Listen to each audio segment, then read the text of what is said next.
Kapit ako ganyan. Ano yun? First time approach. First time approach. Ano nga? Ano ginawa ko sa'yo?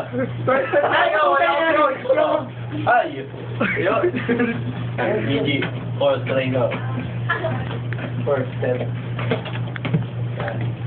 Bigla na naman ako binanatan. Take the important of the job. Take the important of the job. Napakalaga po na ito. Bakit? Pag ganito nito ba ako? Wala pera. Magaling. Check mo na. Magiling. Magiling. Tapos, Step 2. step 2. Step 2.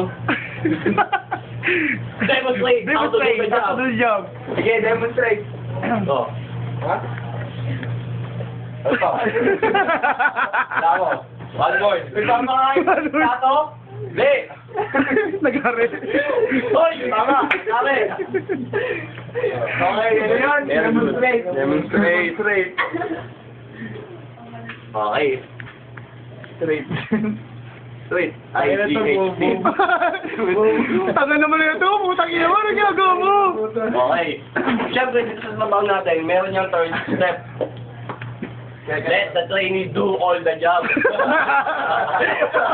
Siyempre, matagal tayo dito. Alam ka namang parang gawa ng gawa dito. Hayaan mo na sila. Next na yun. Oh, let the trainee do the job. Siya na lahat gagawa. Do all. Oh. Tapos pagka naka 3 months na po siya, doon pagka naka 3 months o kaya 2 months na, doon na papasok yung pang-apat na approach. Yung hulog mo na yung train, no? Eh, wala ka nang magawa. Yung lagi ka early out. Hulog mo na siya. Fall the trainee. Hulog. Ikaw na lang nandito ka ngayon, Soda. Last oras mo.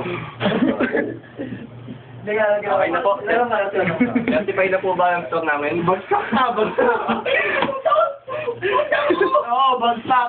Kala mo makakalabas ka dito ng boy. Hindi pa ako tapos eh. Tinanong kaya, tinanong. Eh, doon po nagtatapos ang marketing natin. Hindi na lang wala. Thank you.